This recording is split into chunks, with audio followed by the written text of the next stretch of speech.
Okay, Shalom Aleichem. This is me, Mansell89.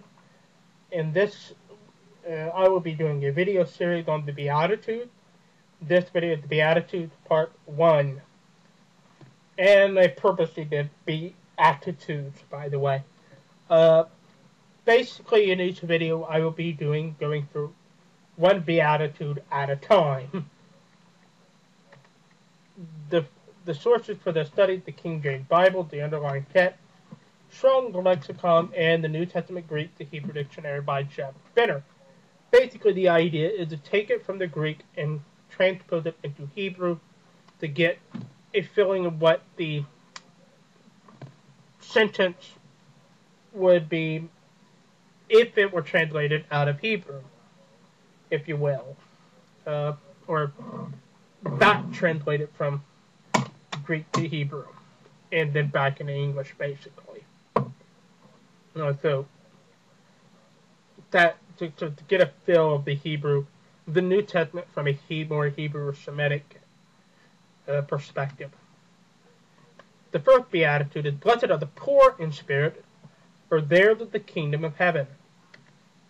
The words we'll be looking at are blessed, poor, spirit, kingdom, and heaven. The first word is blessed, Greek 3107, makarios, which means blessed or supremely blessed, by extension, fortunate, well off. It is a prolonged form of the poetical makar, which has the same meaning. It is translated into King James as blessed, happy, and happier. The Hebrew equivalent is asher, strong numbers 835. Happy, a feeling of joy or satisfaction. Asher would be a noun. The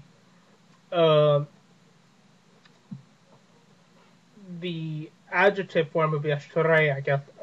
But so to be in the Greek equivalent is adjective, so it would be translated happy are or happy is or something of that nature.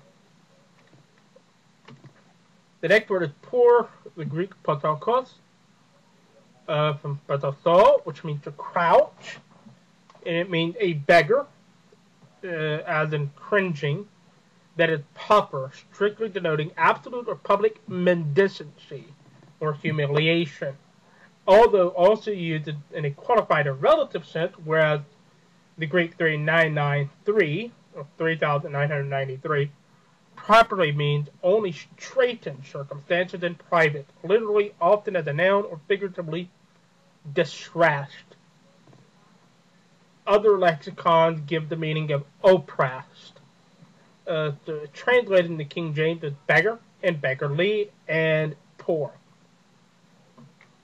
The Hebrew equivalent, there are three of those: Evion, Dal, and Ani. Evion is Hebrew strong number 34, and it's a noun and means needy in the condition of need or want.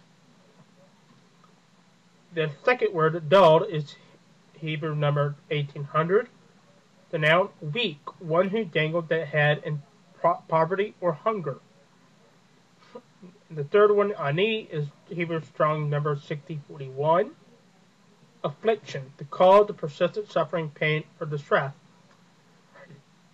So, even though all of these fit the definition of patakos, the third one, Ani, does it the best, in which it captured the overall arching pictographic meaning of the Greek, and that of an oppressed one crouching down from his or her oppressor. Spirit is the pneuma, comes from the Greek pneuma, which means a current of air, that is Greek 4151. A current of air, breath, or a breathe, by analogy, or figuratively a spirit, that is, the rational soul, by implication, the vital principle, mental disposition, etc. also used of angel, demon, or the God, the Christ Spirit, the Holy Spirit. There's either the human, superhuman, and divine, respectively. It is translated into King James as ghost, life, spirit, spiritual, and spiritually, and mind. Mental disposition would be that one. There are two Hebrew equivalents, neshama and ruach.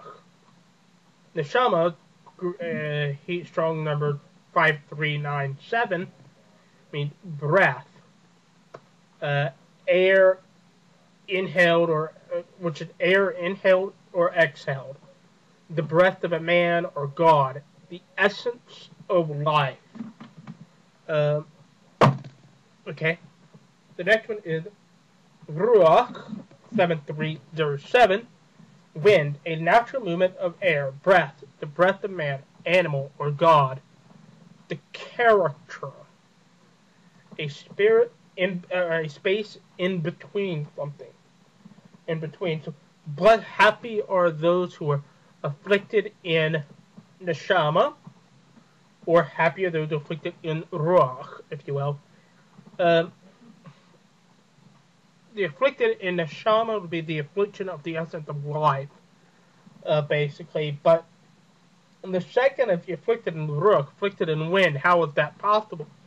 Is if you imagine someone who is afflicting you with pain, you will, if you will, in English, get the wind knocked out of you. That's the whole idea behind that. But also, you're in this ruach matches it more because you're blessed are the idea of being poor in spirit is you're purposely being poor in spirit, if you will. So this is the character that is being afflicted. The Aramaic cognate of the Aramaic Peshitta uses ruach, which is the Aramaic cognate of ruach. So that's the word choice that we will be using in this video. The next word is kingdom, which comes from the Greek, translated from the Greek word basileia, Greek 932, and it means royalty.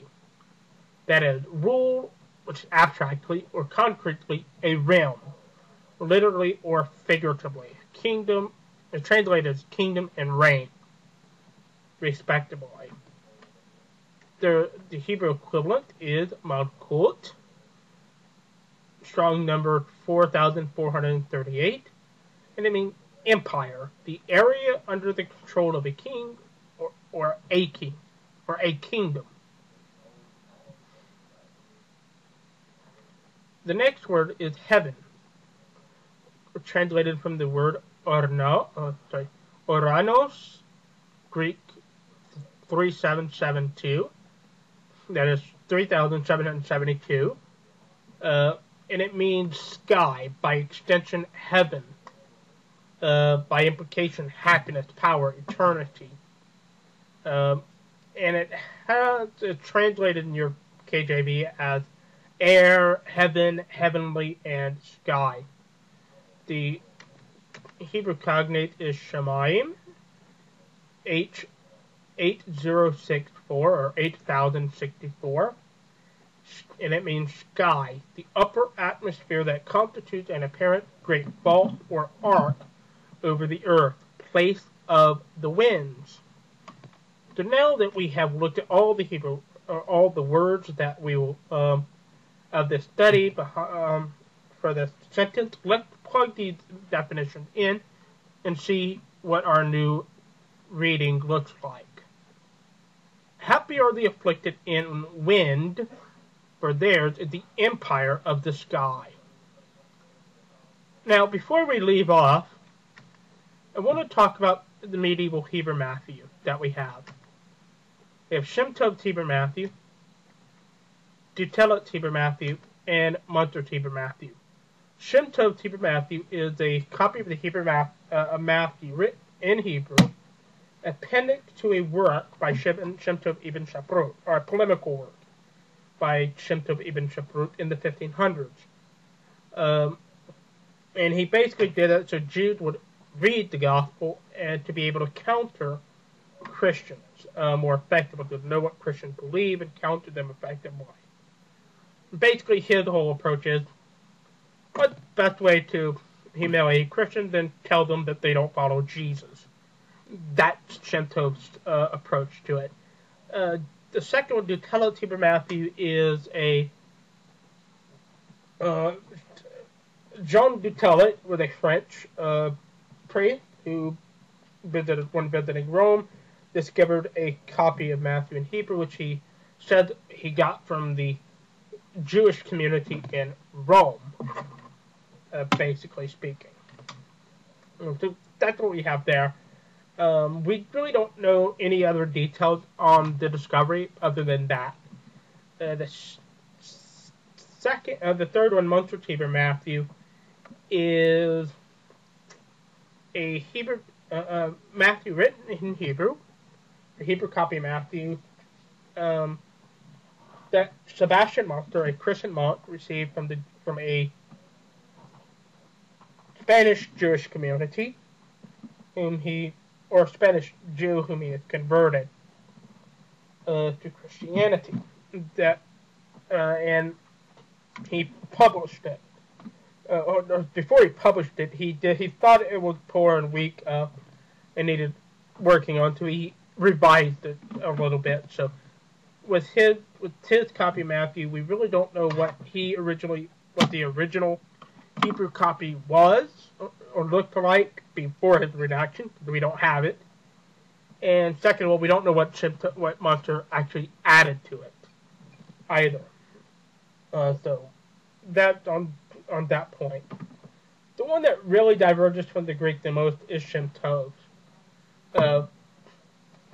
For this, what I will be doing is giving you only two of them. I don't know what Shem-Tov's Hebrew reading is, because I don't have I don't have Munster's Hebrew reading, so I will only be looking at Shem-Tov and Dutello Tiber Matthew. Shem-Tov Tiber Matthew reads Ashrei Shafalei Ruach Shalechem Malkut Shamayim. Happy are the humble of wind. Theirs is the empire of the sky. This diverges a little bit. Instead of happy are the afflicted of wind, is happy are the humble, which gives you the connotation of, gives you the Greek, that you are purposely supposed to be crouching yourself down and just or crouching yourself low in your spirit or in your character. So you're supposed to be humble. To get happy, happy of the humble. Ruach of wind, happy of the humble of wind, humble of spirit. The root of shafal, shafle is the contract state of it. The Dutello Tiber Matthew reads, Ashrei aniyeh haruach ki lahem malkut shamayim. Happy are the afflicted of the wind, for theirs is the empire of the sky.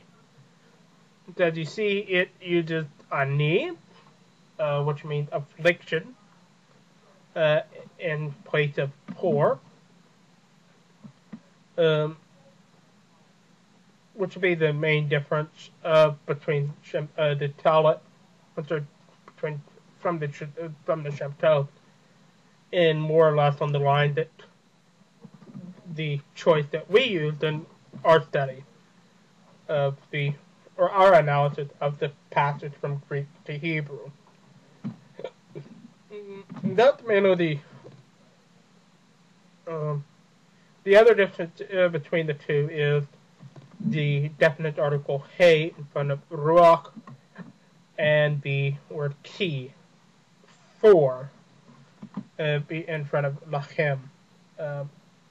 Other than that, there really is no difference. So, there you go. Until next time, Shalom Aleichem.